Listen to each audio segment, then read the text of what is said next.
السلام علیکم ورحمۃ اللہ وبرکاتہ۔ کیا آپ قرض میں پھنسے ہوئے ہیں؟ کیا بار بار کوشش کے باوجود قرض اتارنا مشکل ہو رہا ہے؟ کیا آپ چاہتے ہیں کہ اللہ تعالیٰ آپ کے رزق میں برکت دے اور قرض کی تنگی سے نجات دے؟ تو آج کی یہ ویڈیو آپ کے لیے خاص ہے، کیونکہ آج ہم آپ کو ایک ایسا قرآنی وظیفہ بتائیں گے جو قرض سے نجات کا باعث بنتا ہے اور زندگی میں آسانی، برکت اور سکون لے آتا ہے۔ تو قرض سے نجات کا وظیفہ اسماء الحسنہ یا رزاق اور آیت کریمہ۔ تو آیت کریمہ کیا ہے کہ ربنا افرغ علینا صبرا وثبت اقدامنا وانصرنا علی القوم الکافرین۔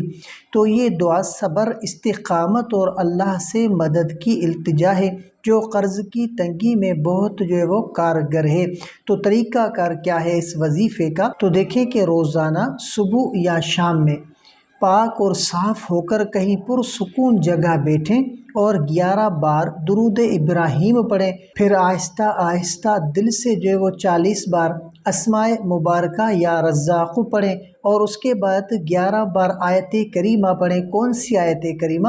کہ ربنا افرغ علینا صبرا وثبت اقدامنا وانصرنا علی القوم الکافرین۔ تو یہ آیت کریمہ جو ہے وہ 11 بار پڑھنی ہے، اور اس کے بعد 11 بار درود ابراہیم پڑھ کر دعا مکمل کریں، اور دعا میں دل سے مانگیں کہ اللہ تعالیٰ آپ کے قرض کو آسانی سے ادا کرنے کی توفیق دے۔ یہ وظیفہ تقریباً 21 دن تک لگاتار کریں تو انشاءاللہ اللہ کے فضل سے قرض میں آسانی آتی جائے گی۔ تو یاد رکھیں کہ قرض کی تنگی میں سب سے بڑی چیز صبر، دعا اور اللہ پر بھروسہ ہے۔ اللہ تعالیٰ اپنے بندوں کی حالت بدلنے والا ہے، بس دل سے دعا کریں اور اللہ کی رحمت پر یقین رکھیں۔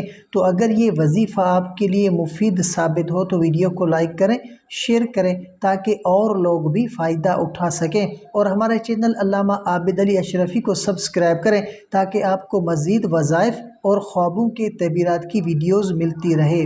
اللہ آپ کے قرض کو آسان فرمائے اور رزق میں برکت دے۔ تو ملتے ہیں اگلی ویڈیو میں، تب تک کے لیے اپنا بہت سارا خیال رکھیں اور ہمیں اپنی دعاؤں میں یاد رکھیں۔ السلام علیکم ورحمۃ اللہ وبرکاتہ۔